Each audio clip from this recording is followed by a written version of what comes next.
Bismillahirrahmanirrahim. Assalamualaikum warahmatullahi wabarakatuh. Waalaikumsalam warahmatullahi wabarakatuh. Alhamdulillah ala ni'amihi wa syukru lahu ala taufiqihi wa sadadihi. Asyhadu an la ilaha illallah wahdahu la syarika lah wa asyhadu anna Muhammadan abduhu wa rasuluh. Luar biasa ya Pak Ahyudin. Jadi saya tuh nggak pernah ya khawatir kalau saya ngomong setelah Pak Ahyudin. Artinya nggak usah terlalu pikirkan persiapan-persiapan apa ngomong, karena apapun yang dia sampaikan itu nanti akan menjadi inspirasi yang luar biasa. Teman-teman sekalian, coba bayangkan Pak Ahyudin membuka tadi dengan bagaimana kita menjadikan keimanan ini sebagai energi. Kan begitu. Ini rumus nih kehidupan. Keimananmu masih ada masalah sampai engkau di atas keyakinan bahwa engkau adalah orang yang paling bahagia di dunia. Tidak ada seorang pun yang lebih bahagia dari dirimu kecuali keimanannya lebih daripada keimananmu. Paham? Gak mungkin ada orang yang lebih damai dari dirimu kecuali keimanannya lebih baik dari kamu. Tidak ada orang yang lebih bahagia dari dirimu kecuali keimanannya lebih baik dari dirimu. Kalau engkau belum percaya dengan yang begitu, ada masalah dalam keimananmu. Saudara, inilah keimanan yang menjadi energi. Termasuk bagaimana program ini diluncurkan di atas keimanan itu. Saya akan memulai dari hadis indah sekali dari Rasulullah SAW. Mathalul mu'minin fi tawaddihim wa tarahumihim wa ta'atufihim kal jasadil wahid. Perumpamaan orang mukmin dalam urusan kasih sayang, cinta, ya, kelembutan dengan sesama mukmin itu seperti satu tubuh. Apa maksud hadis ini? Bagaimana memahaminya di tengah pandemi seperti ini? Saudara, kita ini dari kecil itu udah hidup dengan virus. Tapi kenapa kita bisa bertahan? Karena imun di dalam tubuh kita ini kuat. Jadi kalau kemudian datang pandemi virus COVID-19, ternyata virus itu lebih kuat daripada imun kita, kita bisa sakit. Tapi kalau imun kita kuat, di dalam diri kita kuat, gak apa-apa.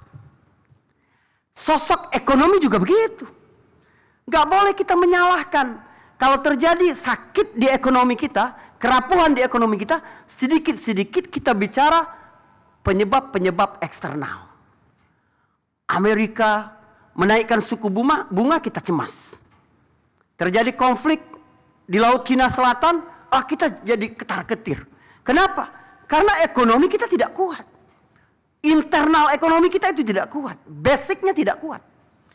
Dan instrumen paling kuat untuk membuat internal ekonomi kita kuat adalah wakaf. Udah sesemangat Pak Ahyudin belum?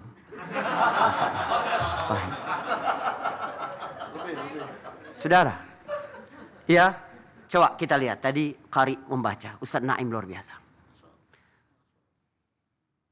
Orang-orang yang alladzina yunfiquna amwalahum bil-laili wan-nahar sirran wa alaniyah. Orang yang menginfakkan hartanya siang dan malam. Kalau sekiranya infak pada ayat itu hanya berarti sedekah yang selama ini kita pahami, habis. Tenagamu terbatas, uangmu terbatas, waktumu terbatas. Tapi dengan qardan hasanan, memberi pinjaman ini, berbentuk wakaf ini, walaupun kamu sedang tidur, malam, siang, antara malam dan siang, antara siang dan malam, bekerja terus itu. Alladzina yunfiquna amwalahum bil-laili wan-nahar sirran wa alaniyah. Allah tidak gunakan sirran au alaniyah. Berarti bukan sekali. Diam-diam atau terang-terangan, tidak. Diam-diam dan terang-terangan. Kamu mungkin memberi hari ini kepada ACT, mau nggak mau ada identitasnya. Alaniyah. Tapi kemudian ada yang menerimanya, tidak tahu itu dari siapa. Dan dia terus bersedekah dengan modal usaha. Karena kemajuan usahanya tadi, kamu nggak tahu, ACT nggak tahu, cuma dia yang tahu. Tapi pahalanya terus mengalir. Subhanallah. Lalu pada ayat berikutnya, ini ajaib sekali. Lalu pada ayat berikutnya Allah bicara tentang riba. Subhanallah. Yamhaqullahu riba wa yurbis sadaqat. Allah menghancurkan riba. Riba, bahasa manusia apa arti riba? Berbunga, berkembang. Tapi Allah tidak berkata itu. Hancur yang mereka sebut sebagai sesuatu yang berkembang itu. Mana yang subur? Wa yurbi. Dan Allah mengribakan sedekah. Kata asalnya sama. Yang berkembang itu sedekah. Sedekah yang Allah letakkan sebagai antitesa dari riba bukan sedekah biasa, itu wakaf. Iya. Karena riba digunakan untuk modal usaha. Subhanallah. Kita dengar dan dekat sekali dengan kehidupan kita. Tetangga kita mungkin, saudara kita, atau orang yang kerja dekat kita, orang yang kerja di rumah kita, orang kerja bersama kita. Sekarang nggak punya motor lagi karena ditarik. Sekarang, subhanallah. Kita kasih uang berapa untuk jalani bisnis dari rumah. Subhanallah, syukurnya na'udzubillah. Syukurnya Masya Allah luar biasa kepada kita. Karena kita menyelamatkan ini. Kita menghidupkan ini. Kita menguatkan imun kita. Internal di dalam diri kita. Perumpamaan orang mukmin dalam urusan ekonominya. Kuatkan internal. Tubuh ekonomi kita itu sendiri. Melalui instrumen ini. Saudara. Umar bin Khattab. Dapat tanah di Khaybar dengan nilai yang sangat tinggi. Dia tanya ke Rasulullah. Ya Rasulullah, aku dapat ini, tanah ini. Dan belum pernah nilai tanah yang aku miliki sebelumnya lebih tinggi daripada nilai tanah yang sekarang aku dapat di Khaybar. Apa saran Nabi tentang tanah itu? Kamu tahan tanahnya. Kamu berikan hasilnya. Itu wakaf. Jadi, tahan. Tahan, modalnya itu kita kasih pinjaman. Siapa yang mengolah ini? Lembaga yang sama-sama kita percaya. Pak Ahyudin mohon maaf. Anda terlambat baru meluncurkannya sekarang. Benar. Instrumen infak itu. Kenapa sampai orang di alam barzakh tidak tenang, kata Pak Ahyudin? Laula akhartani ila ajalin qarib fa'as-saddaqah. Fa'as-saddaqah di situ bukan sedekah biasa. Karena kalau sedekah memberi kemudian habis, dia sama seperti amal lain. Kenapa si mayit berangan-angan kalau dia hidup lagi bersedekah? Karena setelah dia melakukan tidak terputus. Kalau sekiranya membaca Al-Quran, dapat 10 pahala. Begitu Anda tutup Al-Quran, pahalanya nggak datang lagi. Anda pergi umrah 9 hari, ya Anda pulang, pahalanya nggak ada lagi. Begitu juga kalau sedekah biasa habis. Tapi kalau terus dikembangkan, dia tahu bagaimana mengembangkan usaha. Karena itu Allah berfirman dalam surat Al-Hadid ayat ke-11, "Man dzalladzi yuqridullaha qardan hasanan fayudha'ifahu lahu wa lahu jazaa'un karim." Subhanallah. Allah yang menciptakan keberadaanmu. Allah pemilik langit dan bumi. Allah yang maha kaya atas segala sesuatu. Lalu berkata, mau nggak kasih aku pinjaman? Apa maksudnya? Apa maksudnya? Allah ajak kita investasi. Perusahaan mobil paling besar di dunia. Tiba-tiba menawarkan, mau nggak? Aku pinjam modalmu. Kamu dapat bagi hasil 1%. Saya yakin rebutan orang akan mendaftar. Karena yakin dengan usaha ini. Yakin dengan siapa yang mengolah dana investasinya itu. Lalu Allah yang maha kaya. Allah yang maha kuat. Allah yang maha hakim. Allah yang mengetahui bagaimana alur ekonomi dan perjalanan umat manusia. Menawarkan kepadamu investasi bukan 1%. Fayudha'ifahu lahu ad'afan katsirah. Ratusan persen. Coba, ini tentang apa? Tapi memang yang percaya akan hal itu adalah yang memiliki keimanan dalam dirinya. Saudara, saya semangat sekali ke ACT. Kenapa? Karena ACT ini menjawab tudingan tentang umat Islam, orang-orang yang biasa menuding umat Islam ini ingin negeri ini hancur. Sekarang dalam suasana merdeka, yang paling bertanggung jawab akan kelangsungan negeri ini, kita umat Islam. Kalau sekiranya negeri ini bangkrut, yang paling terdampak adalah umat Islam.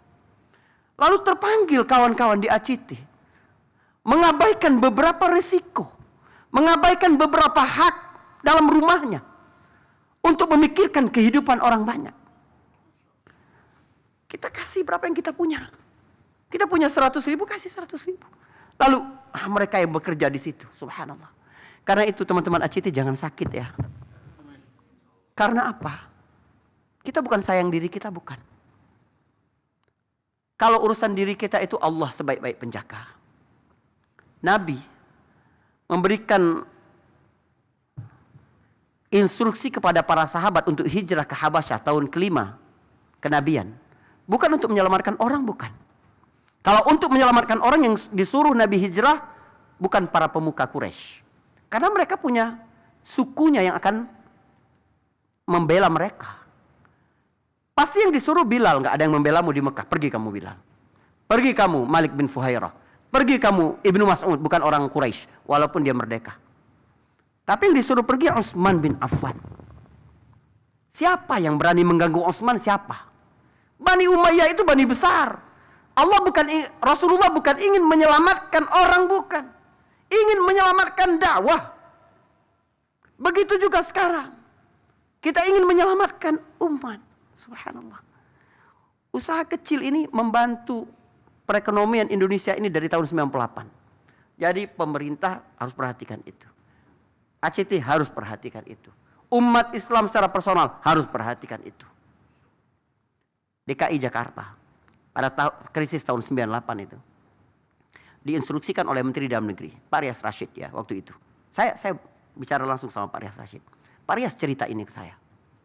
Dia minta jangan pungut biaya, jangan pungut pajak dari para pedagang-pedagang pinggir jalan itu. Yang paling keras protesnya DKI pada waktu itu. Kenapa? Ternyata ada 15.000 jumlah pedagang begitu. Subhanallah. Kami nggak dapat apa-apa kalau di situ. Sekarang krisis tambah krisis. Pak Rias Rasyid sampaikan. Tahu nggak yang menyelamatkan 15.000 itu? 15.000 itu masing-masing punya 2 karyawan, 3 karyawan aja. Mereka telah menyelamatkan bangsa. Cara pandang kita untuk kreatif melakukan ya amal-amal baik, infak dengan cara yang paling baik dan kekal ini harus kita apresiasi betul. Saudaraku, ini investasi. Allah pemilik langit dan bumi. Lalu begitu. Dalam hadis riwayat Muslim lebih terang lagi. Pada hari kiamat nanti Allah bertanya kepada hambanya, ya bena Adam, maridtu falam ta'udni. Aku dulu sakit dan engkau tidak menjengukku. Hamba itu berkata, kaifa a'uduka wa anta rabbul alamin.